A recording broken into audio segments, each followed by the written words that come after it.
ईद करीब है और कितने काम मुझे बुला रहे हैं। फ़ाइज़ आप ही काम शुरू करें। आज 17वां रोज़ा था, मैंने भी सहरी से लेके इफ्तारी तक काम, काम, काम, सिर्फ़ काम किया और सारी रूटीन आप लोगों के साथ शेयर की है सहरी से लेके इफ्तारी तक की। आज की वीडियो बहुत इंटरेस्टिंग होने वाली है, वीडियो को फुल वॉच करना। चलें आइए वीडियो स्टार्ट करते हैं। अस्सलामु अलैकुम, कैसे हैं आप सब? मुझे जहाँ कहीं से भी देख रहे हैं, अल्लाह पाक आपको खुश रखे, ढेरों खुशियाँ नसीब करे, आमीन।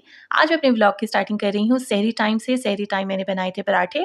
5 पराठे बनते हैं मेरे घर में क्योंकि माशाल्लाह से मेरे बच्चे भी सहरी करते हैं और हस्बैंड भी। मैंने इसमें से एक पराठा भी नहीं खाया। मुझे तो बड़ी खुशी होती है सुबह उठना, उठकर अपनी फैमिली के लिए सहरी बनाना और इनको ताज़ी गरम-गरम सहरी कराना और यकीन करें दिली सुकून मिलता है। रोज़े भी कुछ दिनों के मेहमान रह गई हैं, इसलिए जो फ़रमाइश मेरे घर वालों की होती है सहरी टाइम वही मैं बनाती हूँ। घर की मलका बनना कोई आसान काम नहीं है, घर की मलका भी वही बनती है जो घर सँभालती है। इसलिए मैंने भी अपना घर सारा खुद सँभाला हुआ है, अपने घर की मलका हूँ मैं और माशाल्लाह से अपने बच्चों को खुश रखा हुआ है। जब मेरे बच्चे खुशी से फ़रमाइश करते हैं और मैं उसको पूरा करती हूँ तो मुझे बड़ी दिली खुशी होती है। जो काम हमने करना है वो तो करना ही है ना, क्यों ना इसको हम खुशी से करें, दिल लगा कर करें ताकि काम करने का मज़ा भी आए। मेरे घर वाले शौक से पराठा अंडा खाते हैं तो इनको मैं पराठा अंडा ही बना के देती हूँ और साथ गर्मा-गर्म सी चाय। यहाँ पर मैंने 3 अंडों का ऑमलेट बनाया था और साथ पराठे थे और साथ चाय थी और मैंने अपने लिए बनाई थी वेट लॉस अफ्तारी, जिसमें मैंने बनाई थी अपने लिए 1 अंडा और साथ शामी कबाब और साथ 2 ब्राउन ब्रेड के पीसेस और साथ मेरी वेट लॉस टी। 3 बजे मैं उठी थी और फिर घर के काम करने के बाद 6 बजे तक मैं सो गई थी नमाज़ वगैरह पढ़कर। फिर मैं उठी थी सोकर 11 बजे, उसके बाद फिर मैं अपनी रूटीन शेयर करती हूँ। रमज़ान से हट के वैसे मेरी रूटीन है कि बच्चों के कपड़े इकट्ठे ही इस्त्री करके रख देती हूँ। अभी रूटीन नहीं सेट हो रही, इसलिए उठते ही सबसे पहले मैंने बच्चों के कपड़े इस्त्री किए जो कि उन्होंने स्कूल से आकर चेंज करने थे।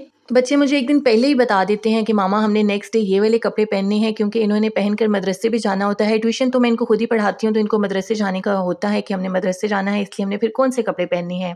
इसलिए मुझे पहले ही बता जाते हैं कि मामा ये वाले कपड़े इस्त्री करके रखना। इसलिए पिंक वाला सूट उमाइमा का था और वाइट वाला सूट शाहमीर का था। अच्छा, मैं आपको एक मज़े की बात बताती हूँ, अगर सर्दियों में गर्मियों के कपड़ों की सेल लगी हो तो मैं कपड़े ले लेती हूँ, स्पेशली बच्चों के कपड़े, क्योंकि सेल में आपको अच्छे कपड़े मिल जाते हैं रीज़नेबल प्राइस पर। इस सर्दियों में भी मैंने बच्चों की काफ़ी शॉपिंग की थी गर्मियों की, जो कि मैं आगे आप लोगों के साथ वीडियो में शेयर करती हूँ। मैं हर काम में, हर चीज़ में यही सोचती हूँ कि कहाँ पैसों की बचत हो सकती है, इसलिए मुझे लगता है कि ऑफ प्राइस पर अगर हम कपड़े ले लें तो इसमें पैसों की बचत है और कपड़े भी अच्छे मिल जाते हैं। ईद में भी कुछ दिन ही रह गए हैं, इसलिए मैंने वो सारे कपड़े निकाले और सबसे पहले उनके जो ऊपर टैग्स लगे होते हैं पहले मैंने उनको कटिंग किया। वैसे तो मैंने बच्चों की ईद की एक शॉपिंग भी शुरू की हुई है, बट बच्चों के जितने कपड़े हों उतने ही कम हैं और जो मैंने लास्ट सीज़न में बच्चों के कपड़े लेकर रखे हुए थे उसमें से माशाल्लाह से 3 से 4 सूट उमाइमा के थे और 2 से 3 सूट शामीर के थे और 3 से 4 सूट शायान के थे। जो शायान के सूट थे वो बहुत सख्त गर्मी के नहीं थे, वो सब अभी दरमियाने मौसम के कपड़े थे जो कि फुल बाजू में थे। तो मेरा दिल था कि शायान को अभी से ही मैं कपड़े पहनाना शुरू कर देती हूँ क्योंकि छोटा है अभी तो माशाल्लाह 2 से ढाई साल का है, तो फिर इसे कपड़े अगले साल छोटे हो जाएंगे। एग्जैक्ट एज बताऊं तो माशाल्लाह से अभी शायान 2.5 साल का है और इतनी एज के बच्चों के कपड़े बहुत जल्दी छोटे होते हैं क्योंकि इतनी एज वाले बच्चे माशाल्लाह जल्दी ग्रोथ कर रहे होते हैं। शामीर के कपड़ों से मैंने स्टार्ट लिया, ऊपर शायान के कपड़े थे और सबसे ऊपर उमाइमा के कपड़े थे। चलें आप कपड़े देखें। आज की ये रूटीन थी जो मैंने आप लोगों के साथ शेयर की। सबसे पहले कपड़ों का काम था। कपड़ों का काम बहुत बड़ा काम मुझे लग रहा था, शुक्र है ये काम वाइंड अप हो गया, मैंने कर दिया। अब मेरा माइंड रिलैक्स हो गया है और कपड़े भी अलमारी में हैंग हो गए हैं और मुझे पता होगा कि इतने कपड़े बच्चों के पड़े हुए हैं और मज़ीद इतने कपड़े लेने हैं। सब न्यू कपड़ों को मैंने अच्छे से इस्त्री कर कर हैंग कर कर मैंने इनको अलमारी में रख दिया था। बच्चे स्कूल से आ गए थे, कपड़ों का काम हो गया था, बच्चों ने भी कपड़े चेंज कर लिए थे, बाकी कपड़े मैंने अलमारी में हैंग कर दिए थे। अब जी दूसरा बड़ा काम था, आज मैंने अपने बेडरूम की बेडशीट चेंज करनी थी। बेडरूम में हमने कभी खाना नहीं खाया या एक्स्ट्रा कभी कोई गन नहीं हुआ बेडरूम में, तो इसलिए फिर मेरी कोशिश होती है हर 1 वीक बाद में बेडशीट को चेंज करूँ। मेरे घर में बड़े पक्के रूल्स हैं, मेरे बच्चों को भी पता है कि बेड पर खाना लेकर नहीं आना, खाना बाहर डाइनिंग हॉल में ही खाना है। ये छोटी-छोटी हैबिट्स होती हैं जो मदर्स ही अपने बच्चों को बताती हैं, तो इसलिए फिर मैंने भी अपने बच्चों को ये छोटी-छोटी हैबिट्स सिखाई हुई हैं जिससे मेरा घर नीट क्लीन रहता है। बेडशीट के नीचे भी मैं एक बेडशीट बिछाती हूँ, इससे बताऊँ क्या होता है, जो ऊपर वाली बेडशीट होती है वो जल्दी इकट्ठी नहीं होती है, उस पे जल्दी सिलवटें नहीं आती अगर नीचे वाली बेडशीट बिछी हो तो। जिस तरह हम बेड के ऊपर बैठे हैं फ़ौरन से बेडशीट इकट्ठी हो जाती है, अगर नीचे बिछी हो बेडशीट तो फिर ऊपर वाली बेडशीट इकट्ठी नहीं होती। और सेकेंडली इसका बड़ा ये फ़ायदा भी है कि मैट्रेस नहीं गंदा होता। अगर बिलफ़र्ज़ कोई चीज़ बेध्यानी में बेड के ऊपर गिर जाए तो फिर नीचे मैट्रेस नहीं गंदा होता। बेडशीट चेंज करने के बाद मैंने फ़ौरन से बेडशीट वॉशिंग मशीन के अंदर डाल दी थी ताकि वो भी साफ़ हो जाए जो बेडशीट उतारी है मैंने। एक छोटा सा गिला है आप सबसे मुझे, वीडियो पर आए हैं तो वीडियो को लाइक तो कर दें, चैनल को सब्सक्राइब भी कर दें। आप लोग वीडियो देख के भाग जाते हैं, ना वीडियो को लाइक करते हैं, ना ही चैनल को सब्सक्राइब करते हैं। ये गिला मेरा दूर कर दें, आज वीडियो को लाइक कर दें, चैनल को सब्सक्राइब करके कमेंट भी अच्छा सा कर दें। एक बेडशीट चेंज करो तो कमरा कितना चेंज लगता है और माशाल्लाह से कमरा कितना नीट क्लीन लग रहा था। आप में से किस किस को पता है कि ऑटोमेटिक वॉशिंग मशीन के अंदर अगर शॉपर डालें कपड़ों की धुलाई के साथ तो फिर इसका क्या फ़ायदा है? इससे कपड़ों को क्या फ़ायदा है या वॉशिंग मशीन को क्या फ़ायदा है? मुझे कमेंट्स में बताइएगा अगर आपको पता है तो। अगर नहीं पता तो मैं आपको इतना बता देती हूँ कि इसका बहुत बड़ा फ़ायदा है। अगर जानना चाहते हैं तो मुझे कमेंट्स में बताइएगा, मैं फिर आपको बता दूँगी क्या फ़ायदा है। अच्छा, जो ईद की तैयारियों में सबसे बड़ा जो आज का मेन काम था वो ये था कि जितने आर्टिफ़िशियल प्लांट्स मेरे घर हैं, मैंने उन सबको वॉश करना था। इन प्लांटर्स के पीछे अक्सर छिपकली होती है, तो मैं बड़े आराम से इसको उतार रही थी, कहीं छिपकली मेरे मुँह पर ना आ जाए, तो शुक्र है छिपकली कोई नहीं थी। लास्ट टाइम इस तरह हुआ था, मैंने इन प्लांटर्स को उतारा था तो इनके पीछे इतनी मोटी छिपकली थी जो फ़ौरन से नीचे गिरी थी और उसके बाद से तो मैं डर गई हूँ इस प्लांटर्स को उतारने वक़्त। तो मैं फिर अब ध्यान से उतारती हूँ जब भी मैंने इनको उतारना होता है। सबसे पहले मैंने पाइप के साथ गेट को वॉश किया। ये आर्टिफ़िशियल प्लांट्स लगते तो बहुत अच्छे हैं पर इनको साफ़ रखना बहुत मुश्किल है, इसलिए मैं भी इनको महीने में 1 दफ़ा इस तरह कारपोश में रख कर अच्छे से पानी के साथ ना खुले पानी के साथ मैं इनको धो देती हूँ। इससे बताऊँ क्या होता है कि ये ईज़िली साफ़ हो जाते हैं और इनके ऊपर अगर छोटी-छोटी मिट्टी हो या डस्ट हो वो उतर जाती है। वैसे तो मैं कोशिश करती हूँ कि इनको छत पर लेकर जाकर धोऊँ, वहाँ पर ये मुझे ज़्यादा रोशनी में अच्छे से नज़र भी आते हैं और अच्छे से ये साफ़ होकर सही से खुश्क भी हो जाते हैं।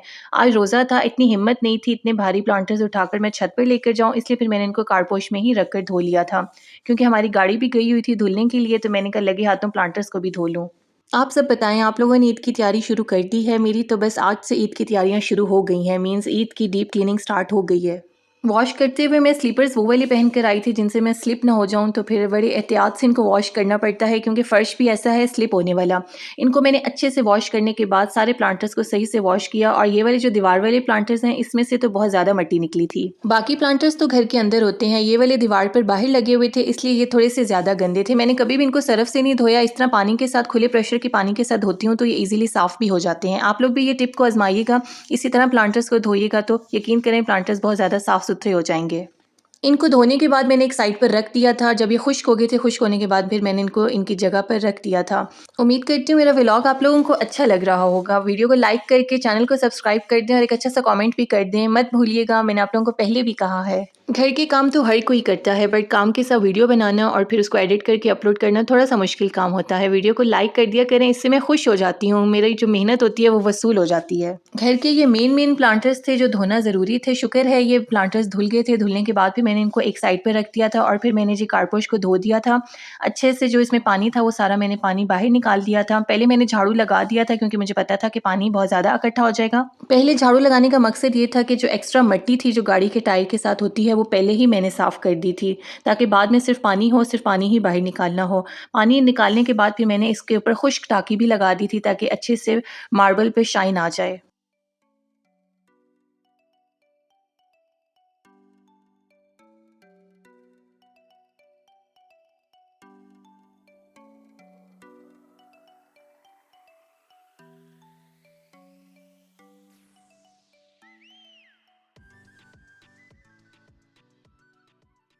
आज तो मैंने बहुत ज़्यादा काम किए थे, रोज़ा रख कर थक भी बहुत गई थी, फिर भी मैंने इफ्तारी में आज कुछ ना कुछ बना ही लिया था। आज इफ्तारी में सिंपल सा मेन्यू था, मैंने बनाया था चिकन यखनी पुलाव, जो कि बहुत मज़ेदार बना था, बहुत ज़्यादा। चिकन यखनी पुलाव की रेसिपी मैं आपको अपनी पहली वीडियोज़ में भी बता चुकी हूँ, अगर नहीं पता तो वीडियो को गौर से देखें, मैंने सारी रेसिपी आपको डिटेल से समझाई हुई है। बहुत ईज़ी ये रेसिपी बन जाती है, बहुत क्विक बन जाती है। अगर नहीं समझ आती तो आप मुझसे पूछ लीजिएगा, मैं आपको कमेंट्स में बता दूँगी। आज इस यखनी पुलाव के साथ मैंने एक सैलेड बनाया था जो कि बहुत डिफरेंट स्टाइल का सैलेड था जिसमें मैंने टमाटर और हरी मिर्चों को नमक और दड़ा मिर्च के साथ मैंने पकाया था।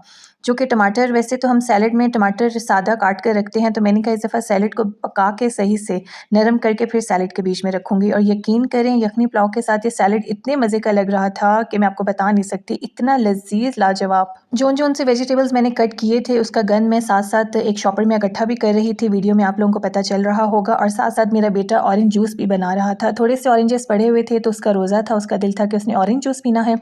मैंने कहा मैं जल्दी से दूसरे काम करती हूँ, तुम जल्दी से ऑरेंज जूस बना लो। तो वो माशाल्लाह से ऑरेंज जूस बना रहा था और साथ-साथ मैं सारा गन शॉपर में वाइंड अप कर रही हूँ, साथ-साथ किचन काउंटर टॉप को भी क्लीन करती रहती हूँ। यहाँ पर अफ्तारी में सिर्फ आधा घंटा रहता था और मेरी कोशिश थी साथ साथ काम को भी वाइंड अप करूँ, साथ साथ काम भी क्लीन करूँ। और ये देखें जी माल्टे का जूस बन गया था और साथ साथ मैंने इसका भी गन समेट दिया था। अब जी बारी थी बर्तन धोने की, मैंने सारा गन समेट कर जल्दी से बर्तन भी धो लिए थे साथ ही साथ। अफ्तारी में आज हमारा यही सिंपल सा मेन्यू था। आज मैंने आपके साथ अपनी सहरी से लेकर अफ्तारी तक सारी रूटीन शेयर की है कि मैंने आज कौन कौन से काम किए हैं। वीडियो मैंने अपनी तरफ से बहुत अच्छी बनाने की कोशिश की है। उम्मीद करती हूँ आपको वीडियो अच्छी लगी होगी। अगर आपको डिटेल रेसिपी चाहिए है तो आप मुझे कमेंट्स में बताइएगा, मैं उस पर नेक्स्ट वीडियो में आप लोगों को डिटेल में समझा दूंगी इंशाल्लाह।